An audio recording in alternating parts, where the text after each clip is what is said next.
de acordo com a letra D do inciso 1 do artigo 46 da Lei nº 9.610, de 19 de fevereiro de 1998. Distribuição gratuita. Proibida a venda e comercialização. Prezados, alguns dos nossos audiolivros podem constar falhas no final das faixas de áudio. Infelizmente, é irreversível, pois os mesmos foram gravados em fitas cassetes. Agradecemos a sua compreensão. Seja muito bem-vindo ao canal da Biblioteca Braille do Estado do Amazonas. Devido a fatos recentes de questionamentos associados a direitos autorais, venho informar que o canal não obtém qualquer tipo de lucro com a publicação dos audiolivros. Levamos a acessibilidade para as pessoas com deficiência visual. Caso você seja autor ou proprietário dos direitos autorais de algum audiolivro publicado aqui no canal, peço que faça contato via e-mail ou através dos comentários, que, se assim for determinado, o audiolivro será retirado do ar. Relembrando, não queremos e não obtemos nenhum tipo de lucro com as visualizações. Nosso objetivo é levar a acessibilidade para as pessoas com deficiência visual. Agradecemos pela sua atenção. O livro foi postado por Ana Beatriz. Se você gostou, deixe seu like e se inscreva no nosso canal.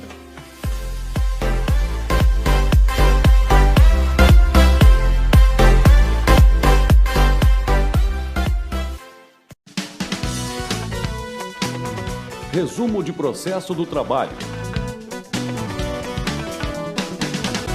Conceito. Apesar da inexistência de um Código de Processo do Trabalho, pode-se afirmar, de acordo com Carlos Henrique Bezerra Leite, o direito processual do trabalho tem objetivo mais delimitado, porquanto investiga setores específicos do processo do trabalho, suas estruturas peculiares, os conceitos próprios e os valores almejados pelo direito material do trabalho. Sua finalidade primordial reside, portanto, na realização dos escopos social, político e jurídico do processo, sob a perspectiva do direito material do trabalho. Fontes. Fontes formais diretas. Todos os atos e fatos que influenciam a lei trabalhista de forma direta, isto é, os atos normativos e administrativos, editados pelo poder público e os costumes. Fontes formais indiretas. Fontes oriundas da doutrina e da jurisprudência. Fontes formais de explicitação. São as fontes integrativas do direito processual, tais como a analogia e os princípios gerais de direito. Princípios. Sem prejuízo dos princípios constitucionais, o processo do trabalho prima ainda pelos seguintes princípios. Princípio da proteção. Este princípio visa a proteção do empregado frente à força desigual permeada pelos empregadores quando da relação de emprego. Princípio da finalidade social. Capacidade dada ao juiz de auxiliar o empregado na busca de uma solução justa para eventuais demandas de competência da Justiça do Trabalho. Princípio da verdade real. Derivado da primazia da realidade, este princípio zela pela apuração da verdade pura, sem estar preso apenas a provas documentais, podendo o juiz, de forma livre, exarar esforços em busca da verdade real. Princípio da indisponibilidade. No campo do processo do trabalho, são irrenunciáveis os direitos e as garantias do empregado. Princípio da conciliação. Apesar de não estar expresso na norma legal trabalhista, este princípio impõe a necessidade de tentativa de acordo entre as partes como forma de aplicação processual pertinente. Princípio da normatização coletiva. Capacidade que a Justiça do Trabalho tem de normatizar condições gerais com efeitos coletivos a partir do lançamento de sentenças de caráter normativo. Princípio da simplicidade. Os atos na Justiça do Trabalho têm que se pautar pela celeridade dos procedimentos, o que conduz à aplicação da instrumentalidade simplificada e da oralidade, as quais são a base deste princípio. Princípio da desconsideração da personalidade jurídica, cuja finalidade é proteger o empregado de eventuais prejuízos quando da execução de sentença. Hermenêutica do processo do trabalho. Hermenêutica é a forma de melhor interpretação das normas no que se refere às expressões de direito utilizadas no processo do trabalho.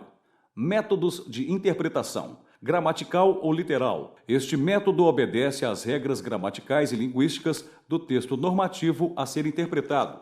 Método lógico. Forma de interpretação que utiliza a capacidade de leitura por meio de técnicas ligadas à lógica comum e à jurídica.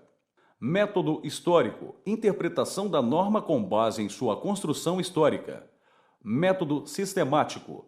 Neste método, deve-se respeitar a sistemática de construção da norma, ou seja, deve-se procurar-se em não afrontar os princípios, como também outras normas de processo do trabalho. Método teológico. Atribuído ao filósofo Rudolf von Hering, este método, quando da interpretação da norma, respeita os fins sociais nela contidos. Métodos de solução de conflito. Autodefesa e autotutela. Método de imposição de força para se obter um resultado que favoreça apenas uma das partes. Exemplo, a greve. Autocomposição. Neste método, os litigantes de forma direta e de comum acordo celebram concessões mútuas por meio do ajuste de vontades. Heterocomposição.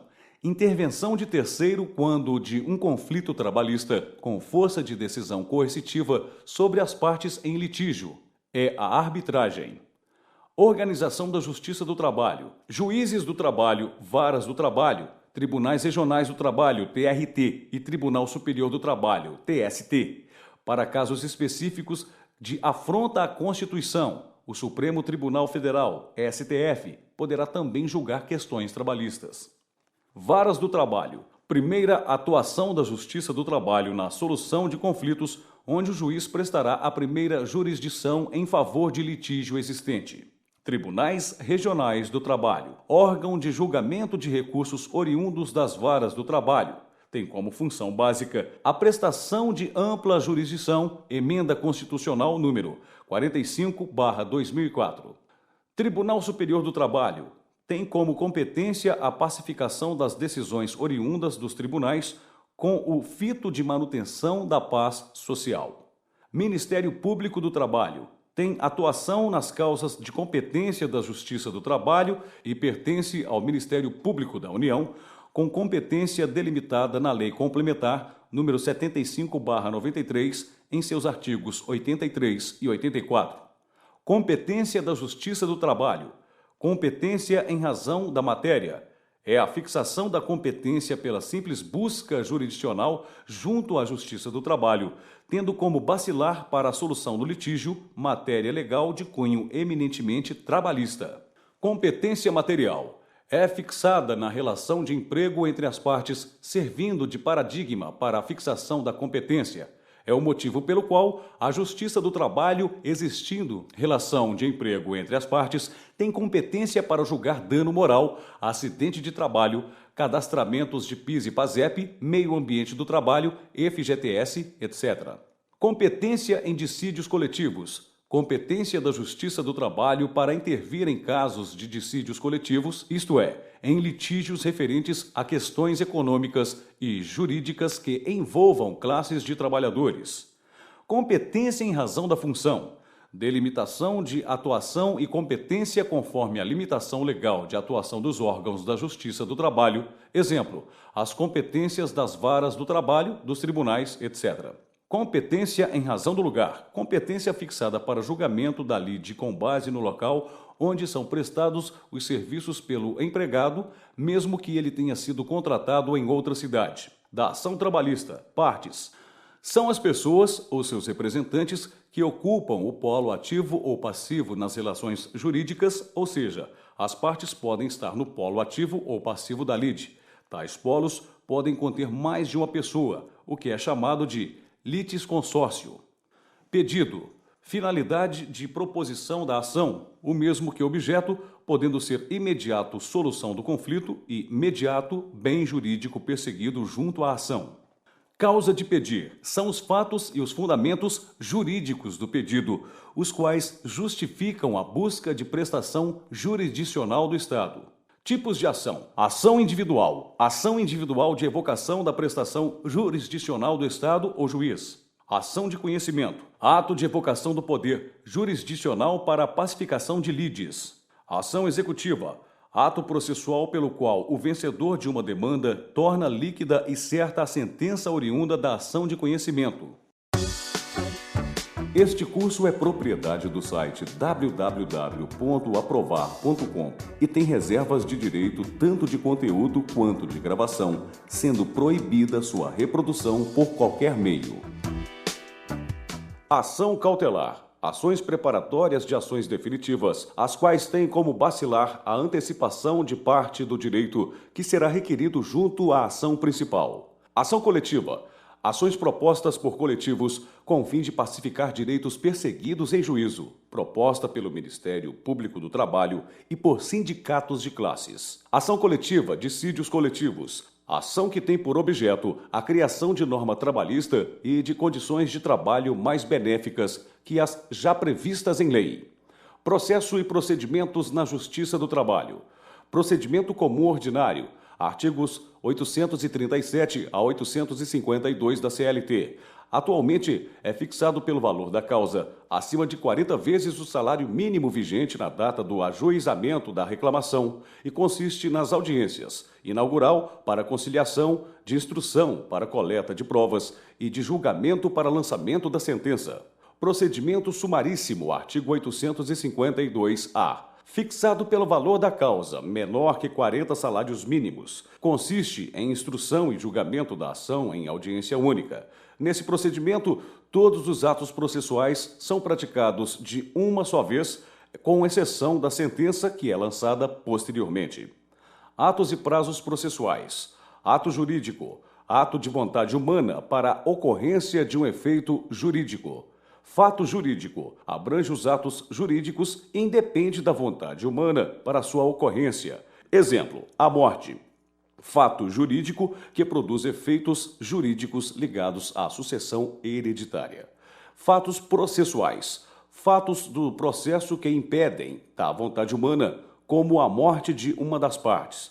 Atos processuais. Têm previsão legal e dependem da vontade humana para a sua ocorrência. Exemplo, determinação para a emenda da petição inicial. Os atos processuais podem ser anulados por falta de qualquer um dos requisitos previstos em lei para sua efetivação. Prazos processuais podem ser legais, fixados pela lei, geralmente 8 dias, judiciais, determinados pelo juiz, ou convencionais, oriundos de acordo celebrado entre as partes. Contagem dos prazos. Conforme os artigos 774 e 775 da CLT, os prazos são contados do ato de seu conhecimento, com a exclusão do dia do começo e inclusão do dia do vencimento. Petição inicial, reclamação trabalhista. Escrita ou verbal é a peça inaugural do processo trabalhista. A peça inicial segue os preceitos do artigo 840 da CLT, combinado com o artigo 82 do CPC, devendo, desta forma, conter a autoridade judicial, que é dirigida, a qualificação das partes, a causa de pedir, isto é, a exposição dos fatos e do direito, o pedido ou objeto da ação e os requerimentos finais, provas, citação, valor da causa e outros. Aditamento da petição inicial, ato pelo qual o autor da ação trabalhista ou reclamante pode modificar o pedido por meio de aditamento da petição inicial. Tutela antecipada. Pode o juiz antecipar direito perseguido pela parte no processo trabalhista, desde que respeitados os requisitos previstos no artigo 273 do CPC. Liminar. Conforme previsão do artigo 659, incisos 9 e 10 da CLT, é aplicável no caso de reintegração de dirigente sindical e na suspensão de transferência abusiva de empregados. Audiência.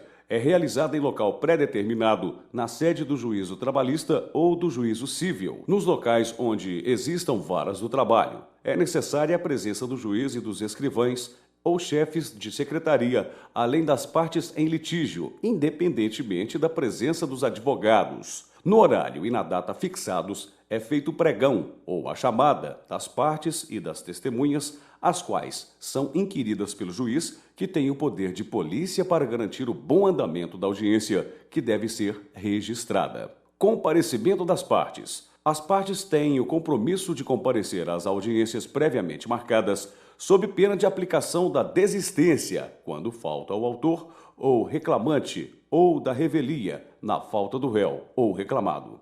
Testemunhas. Nas ações trabalhistas, as testemunhas devem comparecer independentemente de notificação ou intimação. A intimação das testemunhas só ocorrerá se for feita a prova do convite pela parte, podendo a testemunha ser multada e trazida de forma coercitiva, caso se recuse a comparecer à audiência designada. Proposta de conciliação. Por ser um princípio da Justiça do Trabalho, a necessidade de conciliação é uma obrigação legal que deve ser feita no início e após as razões finais efetivadas pelas partes. Resposta do réu ou reclamado. Em audiência, o reclamado pode oferecer 3 tipos de defesa: exceção, pedido de afastamento do juiz por suspeição, impedimento, incompetência relativa. Artigos 134 a 138 do CPC. Contestação. Resposta do reclamado à ação proposta pelo reclamante. Reconvenção. Dentro do processo em litígio, o reclamado propõe uma ação contrária em face do reclamante. Prescrição e decadência. Aferição de prazos por parte do reclamado, visando a extinção parcial ou total de um direito perseguido pelo reclamante. Provas. Chegada à fase de instrução do processo, é necessária a convicção do juiz à devida produção de prova, ou seja, é necessária a comprovação ou evidenciação de um direito ao fato com a finalidade de convencimento do julgador. Princípios probatórios. Conforme preleciona Carlos Henrique Leite, na produção da prova, alguns princípios devem ser respeitados. São eles: contraditório e ampla defesa, oportunidade das partes de se manifestarem sobre as provas produzidas, além da possibilidade ampla de produção destas, necessidade da prova, necessidade de comprovação das alegações lançadas no curso do processo, unidade da prova, necessidade de apreciação do conjunto probatório, em vez de provas isoladas, proibição de prova ilícita, proibição de provas obtidas por meios ilícitos, proporcionalidade e razoabilidade, flexibilidade de aceitação de algumas provas ilícitas, livre convencimento. O juiz é livre para conhecer e se convencer das provas. Oralidade. As provas devem ser realizadas preferencialmente na presença do juiz. Imediação. Liberdade que possui o juiz de colher, de forma direta e imediata, as provas que considerar necessárias. Aquisição processual. Juntada aos autos, a prova não pode mais ser retirada. Indúbio promissero. Em caso de dúvida razoável, a prova deve ser interpretada em benefício do empregado. Ônus da prova. Conforme o artigo 818 da CLT, o ônus da prova incumbe à parte que fizer alegações.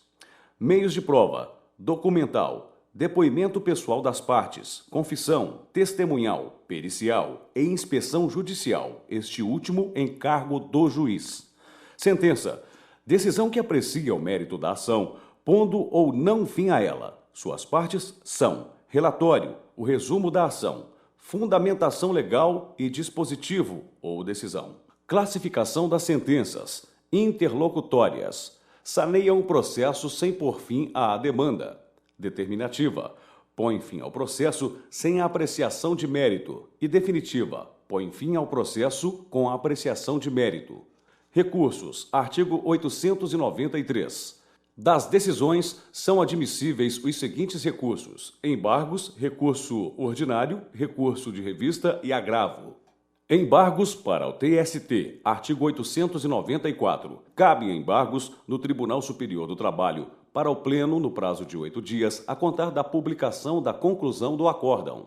Alínea A. Das decisões a que se referem as alíneas B e C do inciso 1 do artigo 702. Alínea B. Das decisões das turmas contrárias à letra de lei federal ou que divergirem entre si ou da decisão proferida pelo Tribunal Pleno, salvo se a decisão recorrida estiver em consonância com a súmula de jurisprudência uniforme do Tribunal Superior do Trabalho. Recurso ordinário, artigo 895. Cabe recurso ordinário para a instância superior. A linha A. Das decisões definitivas das juntas e juízos no prazo de 8 dias. A linha B. Das decisões definitivas dos tribunais regionais em processos de sua competência originária no prazo de 8 dias, quer nos dissídios individuais, quer nos dissídios coletivos. Recurso de revista. Artigo 896. Cabível para a turma do Tribunal Superior do Trabalho das decisões proferidas em grau de recurso ordinário em dissídio individual pelos tribunais regionais do trabalho quando: a linha A. derem ao mesmo dispositivo de lei federal interpretação diversa da que lhe houver dado outro tribunal regional no seu pleno ou turma, ou a sessão de dissídios individuais do Tribunal Superior do Trabalho ou a súmula de jurisprudência uniforme dessa Corte. A linha B. Quando derem ao mesmo dispositivo de lei estadual, convenção coletiva de trabalho, acordo coletivo, sentença normativa ou regulamento empresarial de observância obrigatória em área territorial que exceda a jurisdição do trabalho regional, prolator da decisão recorrida, interpretação divergente na forma da alínea A. A linha C. Quando proferidas com violação literal de disposição de lei federal ou afronta direta e literal à Constituição Federal. Agravo. Artigo 897. No prazo de 8 dias, cabe agravo de petição das decisões do juiz ou presidente nas execuções e de instrumento dos despachos que denegarem a interposição de recursos. Embargos de declaração da sentença ou acórdão. Artigo 897-A. São cabíveis no prazo de 5 dias, devendo seu julgamento ocorrer na primeira audiência ou sessão subsequente à sua apresentação, registrado na certidão, admitido efeito modificativo da decisão nos casos de omissão e contradição no julgado e manifesto equívoco no exame de pressupostos intrínsecos do recurso. Recurso extraordinário, artigo 102, inciso 3 da CF. Com prazo de 15 dias para interposição, é julgado pelo STF, Supremo Tribunal Federal, sempre que houver decisões que firam artigos da Constituição Federal. Liquidação da sentença, artigo 879.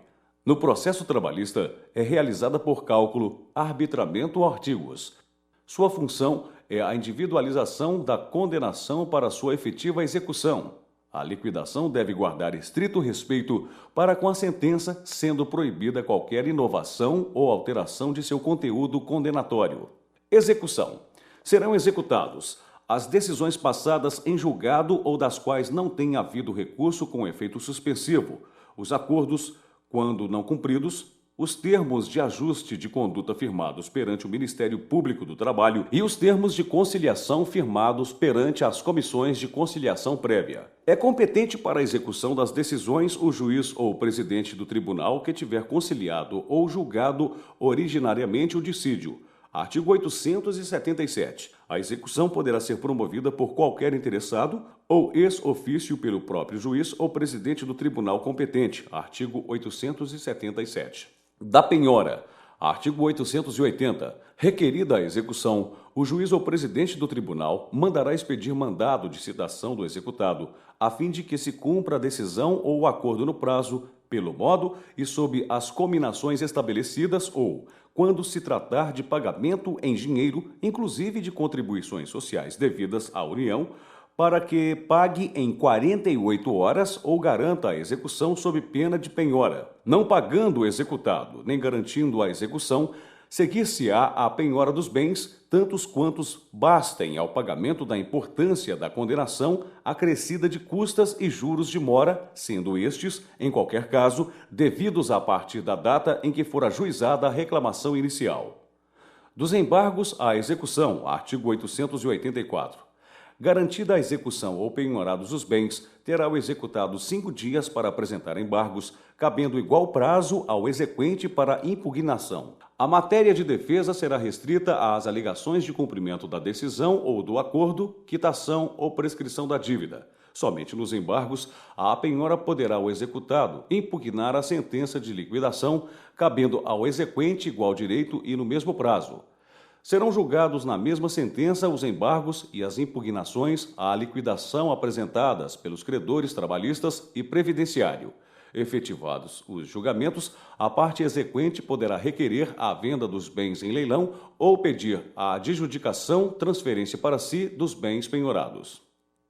Bens impenhoráveis, artigo 649 do CPC, são absolutamente impenhoráveis os bens inalienáveis e os declarados por ato voluntário não sujeito à execução, os móveis, pertences e utilidades domésticas que guarnecem a residência do executado, salvo os de elevado valor ou que ultrapassem as necessidades comuns correspondentes ao médio padrão de vida. Os vestuários, bem como os pertences do executado, salvo se de elevado valor. Os vencimentos, subsídios, soldos, salários, remunerações, proventos de aposentadoria, pensões, pecúlios e montepios. As quantias recebidas por liberalidade de terceiro e destinadas ao sustento do devedor e de sua família. Os ganhos de trabalhador autônomo e os honorários de profissional liberal. Os livros, as máquinas, as ferramentas, os utensílios, os instrumentos ou outros bens móveis necessários ou úteis ao exercício de qualquer profissão. O seguro de vida, os materiais necessários para obras em andamento, salvo se essas forem penhoradas. A pequena propriedade rural, assim definida em lei, desde que trabalhada pela família. Os recursos públicos recebidos por instituições privadas para aplicação compulsória em educação, saúde ou assistência social. E a quantia depositada em caderneta de poupança até o limite de 40 salários mínimos. Procedimentos especiais, isto é, utilizados na Justiça do Trabalho de forma subsidiária, uma vez que sua regulamentação encontra-se fora da legislação trabalhista. Ação rescisória, artigos 485 a 495 do CPC. A sentença de mérito transitada em julgado pode ser rescindida, isto é, anulada, quando se verificar que foi dada por prevaricação, concussão ou corrupção do juiz, quando proferida por juiz impedido ou absolutamente incompetente, quando resultar de dolo da parte vencedora em detrimento da parte vencida ou de colusão entre as partes a fim de fraudar a lei, quando ofender a coisa julgada, quando violar literal disposição de lei, quando se fundar em prova cuja falsidade tenha sido apurada em processo criminal, ou seja, provada na própria ação rescisória. Quando, depois da sentença, o autor obtiver documento novo cuja existência ignorava, ou de que não pôde fazer uso, capaz por si só de lhe assegurar pronunciamento favorável. Quando houver fundamento para invalidar confissão, desistência ou transação em que se baseou a sentença, e quando fundada em erro de fato, resultante de atos ou de documentos da causa. Há erro quando a sentença admitir um fato inexistente ou quando considerar inexistente um fato efetivamente ocorrido. É indispensável, em um caso e outro, que não tenha havido controvérsia nem pronunciamento judicial sobre o fato. Os atos judiciais que não dependem de sentença ou em que esta for meramente homologatória podem ser rescindidos, como os atos jurídicos em geral nos termos da lei civil. Tem legitimidade para propor a ação quem foi parte no processo ou seu sucessor a título universal ou singular, o terceiro juridicamente interessado e o Ministério Público, se não foi ouvido no processo em que lhe era obrigatória a intervenção e quando a sentença é o efeito de colusão das partes a fim de fraudar a lei.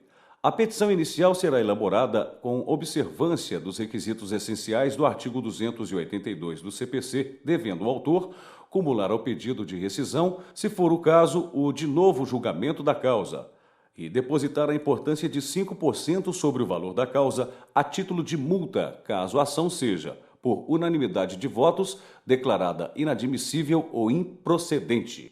O ajuizamento da ação rescisória não impede o cumprimento da sentença ou acórdão rescindendo, ressalvada a concessão de medidas de natureza cautelar ou antecipatória de tutela, nos casos imprescindíveis e sob os pressupostos previstos em lei.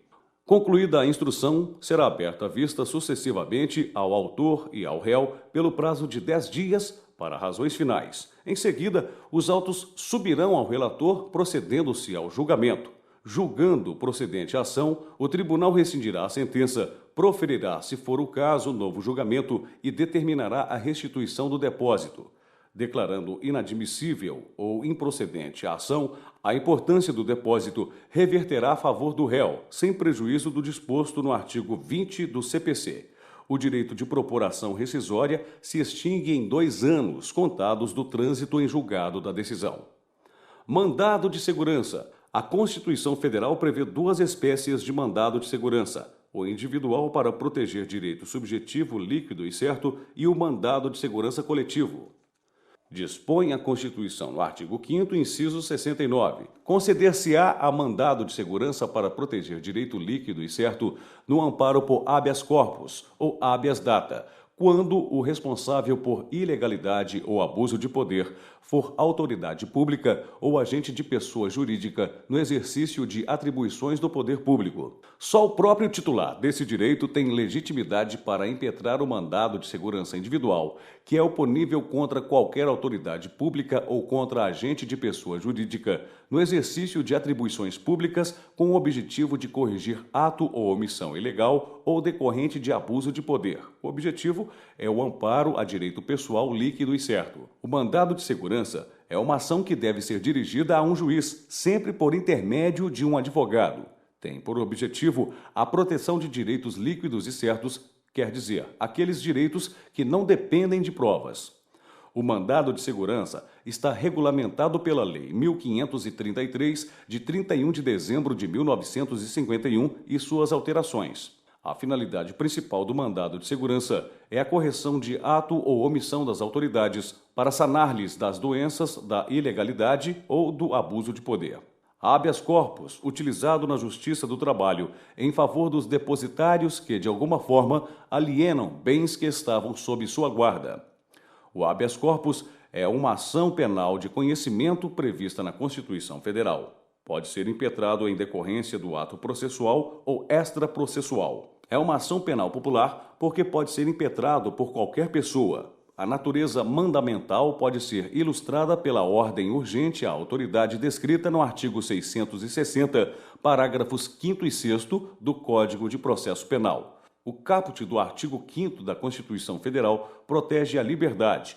O habeas corpus é garantia constitucional que visa a proteger um dos direitos constitucionais, a liberdade de locomoção. Em consonância com esse princípio, a Constituição Federal ordena que será concedido o habeas corpus sempre que alguém sofrer ou se achar ameaçado de sofrer violência ou coação em uma liberdade de locomoção por ilegalidade ou abuso de poder.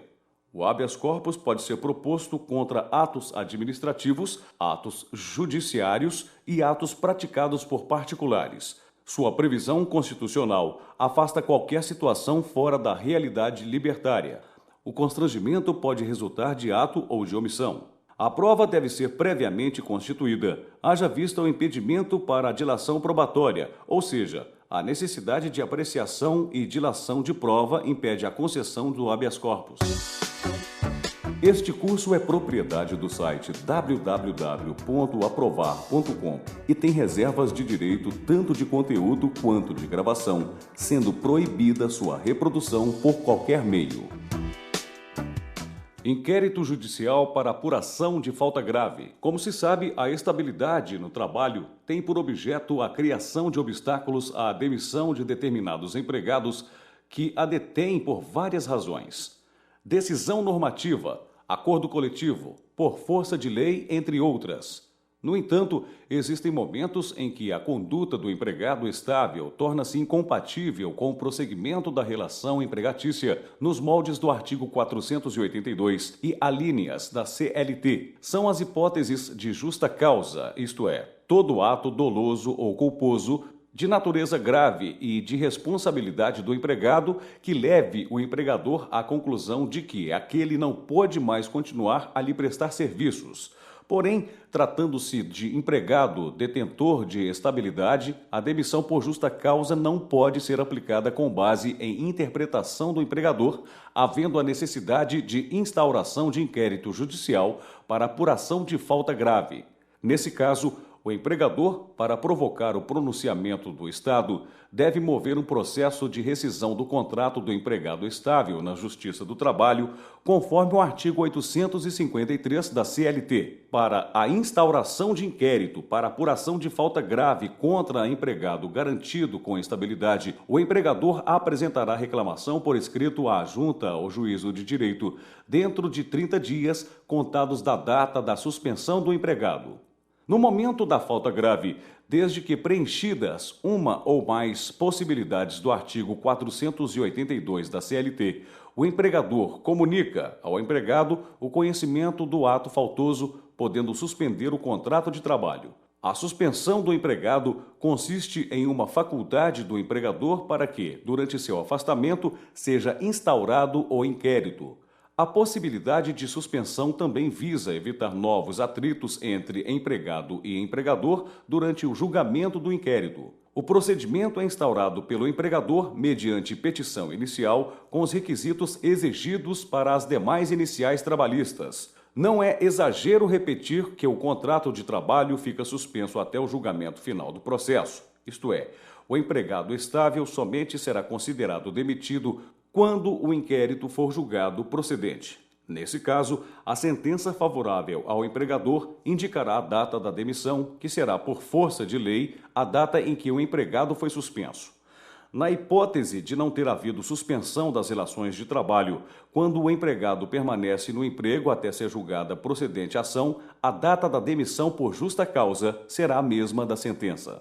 Caso o inquérito para apuração de falta grave seja julgado improcedente, hipótese em que ganha o empregado, dois aspectos que devem ser avaliados. Primeiro, se o contrato de trabalho foi suspenso, o empregado é reintegrado na data determinada pela sentença, devendo o empregador pagar todas as verbas salariais referentes ao período da suspensão. Se, contudo, o vínculo não foi suspenso, o empregado simplesmente continua em suas atividades. Dissídio coletivo. Quando empregados e empregadores não conseguem solucionar diretamente a negociação coletiva das novas propostas salariais e de condições de trabalho, podem submeter o conflito à mediação ou arbitragem. A mediação pela lei trabalhista é realizada pelos órgãos regionais do Ministério do Trabalho por meio do processo de mesa redonda. Na mediação, o representante do Ministério do Trabalho interfere no sentido de colaborar para que o processo de negociação entre empregados e empregadores chegue a uma solução conciliatória. Na arbitragem, o árbitro interfere quando há impasse, estabelecendo as regras que deverão ser seguidas por empregados e empregadores. Embora a arbitragem esteja prevista na Constituição Federal de forma genérica, a única forma de arbitragem regulada na lei é a que é promovida pela Justiça do Trabalho. Quando há impasse na negociação ou recusa, após esgotada a tentativa de abertura do processo negocial, os sindicatos ficam autorizados a pedir que a Justiça do Trabalho examine as propostas que foram encaminhadas aos empregadores. Este pedido, que é feito por meio de uma ação judicial específica, chama-se dissídio coletivo. No dissídio, remete-se para a Justiça do Trabalho a apreciação da pauta de reivindicação que não foi negociada ou cuja negociação não foi concluída a contento das partes. Todos os sindicatos, para garantia da data base, têm um prazo de 60 dias que antecede esta data, segundo a CLT, para ajuizarem o dissídio coletivo.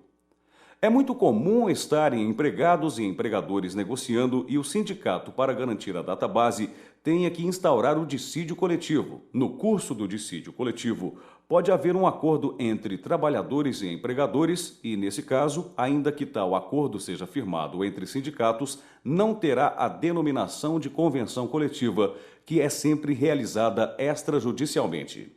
O acordo coletivo judicial, portanto, pode ser ajustado entre sindicatos ou pelo sindicato de empregados com empresas e é aquele firmado no próprio dissídio coletivo.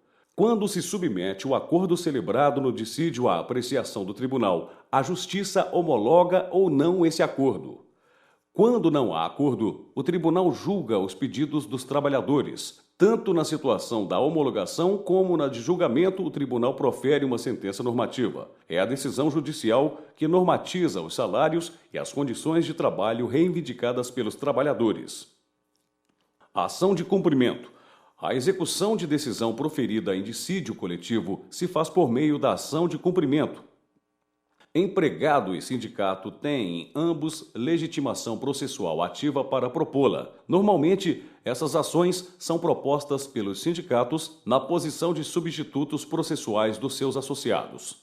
Ao propor a ação de cumprimento, o sindicato deve, obrigatoriamente, apresentar a certidão da sentença normativa e a relação nominal dos associados que substituem. A mensalidade sindical, segundo Amaury Mascaro Nascimento, é a prestação devida pelos associados do sindicato, cujo valor é fixado pelo respectivo estatuto. Descontada de cada associado pelo empregador em folha de pagamento, essa contribuição é creditada na conta corrente do sindicato, artigo 545 da CLT, sob aviso acompanhado de relação identificadora de cada empregado filiado e do valor do desconto por ele sofrido. Essa relação deverá ser guardada pelo sindicato, pois servirá de meio idôneo de prova da sindicalização dos substituídos no caso da ação de cumprimento. Outro meio de prova seria a apresentação de cópia autenticada da folha individual de pagamento ou contra-cheque de cada substituído. Em qualquer deles, o mês será o referente ao que a ação foi proposta. Com isso, o empregador tem à disposição ambos os meios de prova, haja vista que efetua o desconto das mensalidades devidas por seus empregados em folha de pagamento. Portanto, dispõe ele de cópia tanto da relação que envia ao sindicato, quanto da folha individual de pagamento dos empregados substituídos, na qual se encontra registrado o referido desconto. É de todo aconselhável que, nas ações de cumprimento, a prova da filiação sindical dos substituídos se produza com a inicial ou tão logo possível, a fim de evitar-se que a discussão da matéria seja jogada para a liquidação da sentença, quando, pelo tempo transcorrido, 5, 10, 15 anos ou mais, pode ocorrer que o sindicato não mais possua tal relação em seus arquivos ou que raros sejam os substituídos que ainda guardem contra-cheques de época tão remota. Se desprovido desses meios de prova, deve o sindicato requerer ao juiz que determine ao empregador juntar aos autos ou a cópia da relação ou a das folhas individuais de pagamento mencionadas. Com esses cuidados, o sindicato evitará que o empregador use de artifícios protelatórios para alongar propositadamente a discussão, na liquidação ou em qualquer outra fase processual, sobre prova da filiação sindical dos substituídos. Prova essa que ele, empregador, também possui, porque relativa a fatos registrados em sua contabilidade e, portanto, facilmente disponível em seus arquivos. Ação civil pública trabalhista. A ação civil pública, como moderno e eficaz instrumento de defesa dos interesses indisponíveis da sociedade e, por isso mesmo, de caráter ideológico, tem sido permeada por muitas controvérsias. A primeira, hoje já afastada, foi a do seu cabimento na Justiça do Trabalho. No que se refere ao julgamento dessa ação perante os órgãos da Justiça do Trabalho, existem duas correntes opostas. A primeira sustenta ser ela de competência originária das varas trabalhistas, com arrimo no artigo 2º da Lei 7.347/85. As ações previstas nesta lei serão propostas no fórum do local onde ocorrer o dano, cujo juízo terá competência funcional para processar e julgar a causa. A segunda corrente defende a competência dos tribunais à semelhança do dissídio coletivo, aliás, única ação coletiva tradicionalmente conhecida na justiça laboral. Essa segunda tese foi inicialmente acolhida pelo TST numa ação civil pública ajuizada perante aquele órgão, ACP número 92.867/93. Esse entendimento, repudiado pela grande maioria dos membros do Ministério Público do Trabalho, por juízes trabalhistas de primeira instância e também por parte da doutrina, foi logo abandonada por aquela corte trabalhista que, em memorável decisão, acolheu a competência originária da primeira instância, assim emendando. Competência. O artigo 16 da Lei nº 7.347/85, com a redação que lhe deu a Lei nº 9.494/97, ao dispor que a sentença prolatada em ação civil pública terá seus efeitos limitados à competência territorial do órgão prolator, admite exegese no sentido da limitação da sentença ao âmbito jurisdicional da Junta, o que condiz melhor com a natureza indivisível do provimento jurisdicional nessa modalidade de ação, a conclusão de que a competência originária deve ser de tribunal se a abrangência de lesão for regional ou nacional. O regimento interno do TST, por meio da Resolução Administrativa número 686/2000, prevê no artigo 6º que a seção especializada em dissídios coletivos compete, inciso 1, originalmente, a linha A, julgar os dissídios coletivos de natureza econômica e jurídica, as ações civis públicas e as ações decorrentes de laudo arbitral que excedam a jurisdição dos tribunais regionais do trabalho e estender ou rever suas próprias sentenças normativas nos casos previstos em lei. Esse entendimento arrimou-se no alcance dos efeitos da coisa julgada hoje, delimitada pelo artigo 16 da Lei 7.347/85, no âmbito de jurisdição do juiz da causa. Assim, a competência originária para julgamento da ação civil pública na Justiça do Trabalho é das varas trabalhistas como juízos de primeira instância, nos termos da Lei 7.347/85, artigo 2º, mesmo que o dano aos interesses meta-individuais ultrapasse a jurisdição de um dado juízo. Nessa hipótese, competente será aquele que primeiro receber a ação, que se torna prevento. Aplica-se aqui o artigo 472 do CPC. A sentença faz coisa julgada às partes às quais é dada, não beneficiando nem prejudicando terceiros, por autorização do artigo 19 da Lei 7.347/85.